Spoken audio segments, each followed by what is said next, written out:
Welcome and welcome back to my channel Chilix diary. तो आज के आमी देखाबो winter special diet routine weight लसेर जोन्नो जारा चेष्टा करछो। गरमकाले जत सहजे वेटटा झरे जाए शीतकाले देखबेन खूब सहजे वेट किन्तु लस होते चाय ना। तो सेई जोन्नो की डाइट प्लान और शीतकाले की जिनिस डाइटे इनक्लूड करा उचित सेटाई आमी देखाबो। तो घुम थेके उठेई आमी देखाच्छि जे आमी आदा फुटानो जल खाई। तो एखन जादेर खूब एक्सट्रीम ड्राई स्किन तारा एकटु जलेर मध्ये 1 चामच घी मिशिए खान, देखबेन स्किनेर जत ड्राइनेस चले जाबे। और आमी एई जे कारि पाता और ड्राई फ्रुट खाई सेटा सबाई जाने, किन्तु एई ड्राई फ्रुटे प्रचुर परिमाणे অ্যান্টিঅক্সিডেন্ট आछे, ভিটামিন ই आछे, ब्लाड प्रेसार लेवल के ठीक राखे और स्किन फुड और हेयर फुड बोलते पारेन। बायोटिनও आछे प्रचुर परिमाणे। बायोटिन चुलेर जोन्नो खूबই उपकारी। तो सकाल सकाल आमी एक्सारसाइज करे निই। तो आमी अनेक योगा रूटीन देखाई, तो ताते हयतो अनेकेर असुविधा हय, तो तार जोन्नो आमी एकटा इजी वे देखाচ্ছি वेट लस करार। तो छोटोबेलाय आमरा कम बेशी सबाई स्किपिंग करेছি, तो सेई अभ्यासटाकेই आबार आनुन बड़ोबेलायও। 1000 बार दिने बा 500 बार मिनिमाम स्किपिंग यदि करा जाए ताहले किन्तु वेट लस खूब इजी हो जाए। और स्किपिंगे ख्याल करे देखबेन पुरो बडिर मासल किन्तु एकसाथे मुव होच्छे, एटा खूब भालो कार्डियो बोलते पारेन, कार्डियो एक्सारसाइज।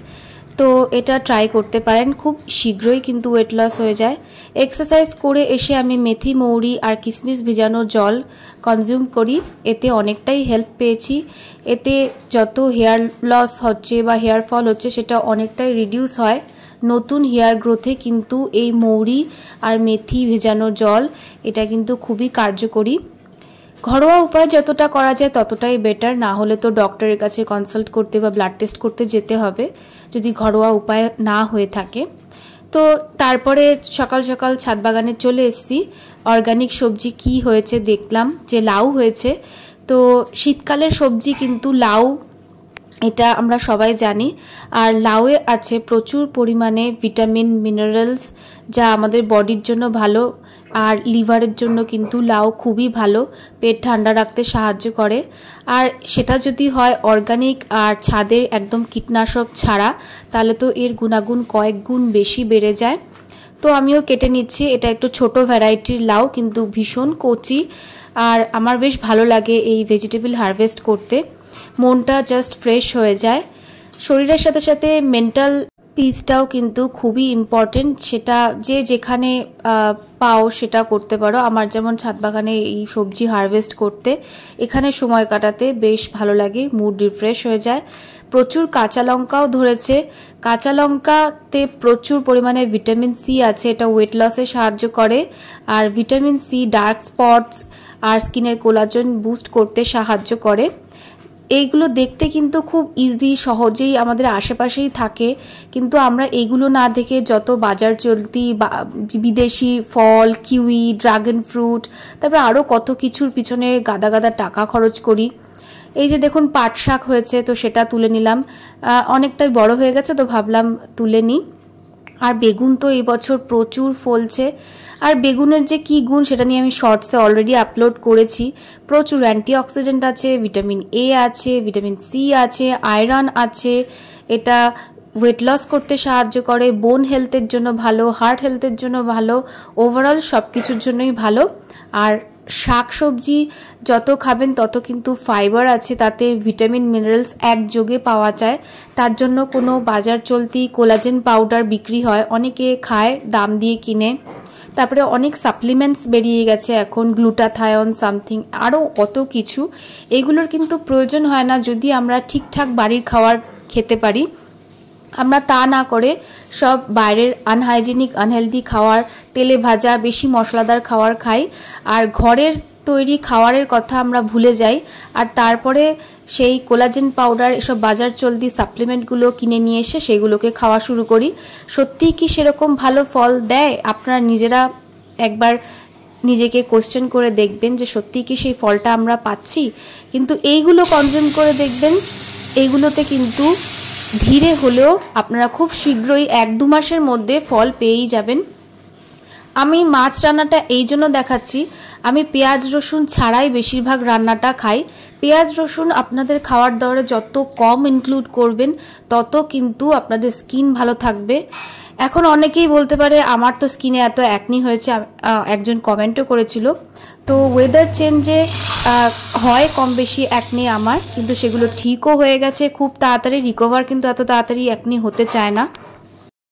আর যতই হোক আমি তো মানুষই, আমার যে অ্যাকনি হবেই না তার তো কোনো মানে নেই। হয়েছে তাড়াতাড়ি রিকভার হওয়াটাই হচ্ছে ইম্পর্টেন্ট, শুধু অ্যাকনি মার্কসটা রয়ে গেছে। তো এরপরে এসব লাঞ্চের প্রিপারেশনের পরে আমি হাজব্যান্ড যেহেতু অফিস যাবে তো তার সব কিছু রেডি করে দিচ্ছি। তো জামা আয়রন করা থেকে শুরু করে টুকটাক যা কাজ আছে সেইগুলো করে নিয়ে তারপরে আমি ব্রেকফাস্টটা সেরে ফেলবো। এক্সারসাইজ করেছি অনেকক্ষণ হয়ে গেছে, তো ব্রেকফাস্টটা একটা হেলদি স্মুদি রেসিপি আমি শেয়ার করব। সকালবেলাটা বেশ ব্যস্ততাই থাকে, যতক্ষণ না আমার হাজব্যান্ড অফিস বেরিয়ে যাচ্ছে ততক্ষণ খুব ব্যস্তই থাকি আমি। ও সকালে ব্রেকফাস্টটা করে না, তো সেটা আর আলাদা করে ব্রেকফাস্ট ওর জন্য আলাদা করে তৈরি করতে হয় না, তো সেই জায়গাটা একটুখানি ছাড় থাকে। তো নেক্সট আমি দেখাবো যে আমি কি হেলদি স্মুদি রেডি করেছি। এটা হচ্ছে একটা কোলাজেন বুস্ট করার মতন রেসিপি, গ্লো ড্রিঙ্ক বলতে পারেন, কোলাজেন ড্রিঙ্ক ঘরোয়া পদ্ধতিতে। তো তার জন্য নিয়ে নিয়েছি পালং শাক, পালং শাকের কচি পাতাগুলো। এটা ছাদে হয়েছিল তো সেগুলো তুলে নিয়েছিলাম, সেগুলোকে নিয়ে এসেছি। এবার এটাকে ভালো করে ধুয়ে নিয়েছি, তারপরে একটা মিক্সিং জারে এই পাতাগুলোকে দিয়ে দিচ্ছি। এরপরে এর মধ্যে একটা পাকা কাঁঠালি কলা দিয়ে দিচ্ছি। আমার সিঙ্গাপুরি কলা স্যুট হয় না, তো তাই আমি কাঁঠালি কলা ইউজ করছি এখানে। কলাতে কিন্তু প্রচুর পরিমাণে পটাশিয়াম আছে, আর পালং শাকে আছে প্রচুর পরিমাণে আয়রন, ভিটামিন এ, মিনারেলস আর ফাইবার। তারপর নিয়ে নিচ্ছি আমি আপেল। আপেলে কিন্তু ম্যালিক অ্যাসিড আছে, ফাইবার আছে, আর বলে না 1 Apple a day keeps doctor away. তো বোঝাই যাচ্ছে এতে যে একটা আপেলের কত গুণ। তো আপেলের টুকরো কুচি করে দিয়ে দিচ্ছি। এবার এটাকে আর দিয়ে দিচ্ছি এখানে সিড মিক্স, এখানে 5 রকম সিডের মিক্সচার আছে, ভালো করে গ্রাইন্ড করে নিয়েছি। দেখুন কালারটা পুরো গ্রিন এসছে। এটাতে যে পরিমাণ কোলাজেন আছে তা বাজার চলতি কোলাজেন পাউডারে কেউ দিতে পারবে না 1 স্কুপে। এত ফ্রেশ অর্গানিক সবজি দিয়ে একদম কোলাজেন ড্রিঙ্ক, খেতে কিন্তু ভালো হয়েছে। আপনাদের দেখে হয়তো মনে হতে পারে যে কেমন খেতে হয়েছে, ট্রাস্ট মি খুবই সুন্দর হয়েছে খেতে, মিষ্টি মিষ্টি, একদমই পালং শাকের টেস্ট বোঝা যাচ্ছে না। আপনারা যদি চান ওতে হানি অ্যাড করতে পারেন। এবার লাঞ্চটা রেসিপিটা আমি দেখিয়ে দিচ্ছি, ওটা ব্রেকফাস্ট রেসিপি দেখিয়ে দিলাম। লাঞ্চে ছিল মাছ, ওই গাছের বেগুন দিয়ে, আর গাছের লাউ দিয়েছিল লাউ ডাল। লাউয়ে প্রচুর পরিমাণে প্রোটিন থাকে, ভাতে থাকে কার্বোহাইড্রেট, আর ওই যে পাট শাক ভাজা। তো এই পাট শাক ভাজাতে প্রচুর ফাইবার আছে, তো একদম প্রোটিন রিচ। আর সাথে স্যালাড নিয়ে নিয়েছি, আর শীতকাল যেহেতু তো গাজর অ্যাড করেছি স্যালাডের মধ্যে, সাথে কাঁচা পেঁয়াজ আর শসা ধনেপাতা আছে। খাওয়া দাওয়ার 8 ঘন্টা পরে আমি সাজেস্ট করব এই টক দই কনজিউম করতে। ওর মধ্যে সাদা তিল দিয়ে দিয়েছি, সাদা তিলে প্রচুর পরিমাণে ক্যালসিয়াম আছে, আর টক দইতে আছে ল্যাকটিক অ্যাসিড যা স্কিনকে কিন্তু ফর্সা করতে সাহায্য করে। আর এই গ্লো ড্রিঙ্ক বানিয়ে নিয়েছি অ্যাজ ইউজুয়াল, এটাকে সারাদিন ধরে কনজিউম করব। এই রেসিপি আমি আগেই শেয়ার করেছি। এবার একটা ইভিনিং স্ন্যাক দেখিয়ে দিই। সন্ধ্যাবেলা একটু চটপটা কিছু খেতে ইচ্ছা করে, আর তার চক্করে আমরা শীতকাল পড়ে গেছে আবার ভাজা ভুজি এইসব নিয়ে আসি। আমার হাজব্যান্ডই যেমন ভাজাভুজি খুব খায়, ওকে বলেও কিছু করা যায় না। তো আমি একটা চটপটা স্ন্যাক্স রেসিপি দেখিয়ে দিচ্ছি। তার জন্য নিয়েছি বয়েলড পট্যাটো, আর সাথে অঙ্কুরিত ছোলা। অঙ্কুরিত ছোলা একটা খুব ভালো প্রোটিনের সোর্স। তেঁতুলের কাত, এতেও কিন্তু প্রচুর পরিমাণে ভিটামিন সি আছে, ক্যালসিয়াম আছে, এটা কিন্তু আমরা অনেকেই জানি না। কাঁচা পেঁয়াজ মানে স্যালাড হিসাবে দিয়ে দিচ্ছি, আর কাঁচা লঙ্কা, এতেও প্রচুর পরিমাণে ভিটামিন সি আছে। আর সাথে দিয়ে দিচ্ছি এই যে ভাজা মশলা, একটুখানি বিট লবণ, আর দিয়ে দিচ্ছি কোরিয়েন্ডার লিভস মানে ধনেপাতা, এতেও কিন্তু প্রচুর পুষ্টিগুণ আছে।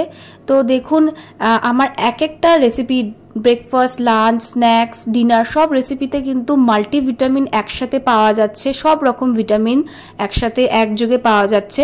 তো আপনারাই বলুন এরপরে কি মাল্টিভিটামিন ট্যাবলেটের প্রয়োজন পড়ে বা অন্য কোনো সাপ্লিমেন্টের প্রয়োজন পড়ে যদি এইভাবে চলা যায়। খেতে কিন্তু দারুণ টেস্ট হয়েছিল, তো টেস্ট করেছিলাম জাস্ট, তারপরে সন্ধ্যা দিতে চলে গেছিলাম। সন্ধ্যা দিয়ে নিচ্ছি। এখানে আমার মাইন্ডের পিস, মেন্টাল পিস আমি পাই, যেটা খুব ইম্পর্টেন্ট। স্ট্রেস সব দূরে চলে যায়, সব কিছু পজিটিভিটি আমি এখান থেকে পাই। এত কিছুর মধ্যে, এত নেগেটিভিটির মধ্যেও কিন্তু পজিটিভিটি আমি শুধু এইখানেই পাই। তো সন্ধ্যা দেওয়ার পরে নিচে এসে চা বানাচ্ছিলাম নিজের জন্য। আমি যেহেতু গ্রিন টি খাই, বাকিরা কেউ গ্রিন টি খায় না, তাই আমি নিজেরটা নিজে বানিয়ে নিচ্ছি। বাকিরা পরে চা খাবে একটু, তো ওরা পরে বানিয়ে নেবে। তো আমি এই বাদামের মোরিঙ্গা তুলসী গ্রিন টি খাই। এখন যেহেতু শীত পড়েছে, তো তুলসী ইমিউনিটি বাড়াতে সাহায্য করবে। ঘরে ঘরে এখন ঠান্ডা লাগা, জ্বর এসব দেখা যাচ্ছে। আর মোরিঙ্গা লিভসে আছে প্রচুর পরিমাণে আয়রন। মোরিঙ্গা লিভস হচ্ছে সজনে পাতা। আর গ্রিন টি তো মেটাবলিজম বাড়াতে সাহায্য করে। মেটাবলিজম বাড়লে তাড়াতাড়ি ওয়েট লস করা সম্ভব হয়। আর আয়রনের ঘাটতি হলে কিন্তু চুল পড়ার সমস্যা দেখা যায়। তো সব কিছু একটা চা দিয়েও কমপ্লিট করা যায়। তো স্ন্যাক্স ট্যাক্স খাওয়ার পরে একদম ড্রেস ছেড়ে নিয়ে আমি ডিনার রেসিপি দেখিয়ে নিচ্ছি একটা। তো ডিনার একটা প্রোটিন রিচ আমি ডায়েট দেখিয়ে দিচ্ছি। এখন শীতকালের সবজিতে ক্যাপসিকাম উঠেছে ভালো। এখন বলবেন গাজর, ক্যাপসিকাম এগুলো তো সারা বছরই পাওয়া যায়, কিন্তু সারা বছরে সেই গুণাগুণটা থাকে না যেটা শীতকালে থাকে, কারণ এগুলো শীতকালেরই সবজি। আর সারা বছর যেটা পাওয়া যায় সেটা অতিরিক্ত কীটনাশক দিয়ে বা কোল্ড স্টোরের জিনিস দেওয়া হয়, তাতে পুষ্টিগুণ কতটা থাকে আই ডাউট। কিন্তু শীতকালে এইগুলো সিজন, তো সিজনাল জিনিস এই জন্যই খেতে বলা হয়। সিজনাল জিনিসে সেই সবজিগুলোতে বেশি পরিমাণ পুষ্টিগুণ থাকে। এবার আমি বাটার নিয়ে তার মধ্যে এগুলোকে একে একে ফ্রাই করে নিচ্ছি। এর মধ্যে দিয়ে দিচ্ছি গাজর, ভিটামিন এ এর খুব ভালো সোর্স। আর দিয়ে দিচ্ছি ক্যাপসিকাম, প্রচুর ভিটামিন সি আছে। আর মাশরুম, প্রচুর পরিমাণে প্রোটিন পাওয়া যায়। তো একটা প্রোটিন রিচ ডিনার রেসিপি আমি এখানে শেয়ার করছি। একদমই কোনো মশলা ইউজ করব না। আর রাতে যত কম রিচ খাওয়া যায় ততই ভালো। এতে শুধু দিয়েছি স্বাদ মতন নুন আর গোলমরিচ। গোলমরিচও কিন্তু শরীরের পক্ষে খুবই ভালো, আর কিচ্ছু না। আর রাতে যত তেল মশলা কম খাবেন তত ভালো, দেখবেন ঘুম হবে। যদি রাতে বেশি রিচ খেয়ে শোয়ার চেষ্টা করেন, দেখবেন অনেক রাত পর্যন্ত ঘুম হবে না। এতে স্ট্রেস হবে, চোখের তলায় কালি, আরও মেটাবলিজম লো হয়ে যাওয়া, এইসব প্রবলেম হতে পারে। তো আর চেষ্টা করবেন 10টার মধ্যে ডিনার করে নেওয়ার। আর যতই যা হোক না কেন, যতই কাজের প্রেশার থাকুক না কেন, কারণ সবার আগে সবার হেলথটাই প্রায়োরিটি হওয়া দরকার। হেলথ ভালো না হলে না কাজ করতে পারবেন, না অন্য কোনো কিছু করতে পারবেন। আজকের মতন এইটুকুই। ভিডিওটা ভালো লাগলে like, share, comment, subscribe. Thank you.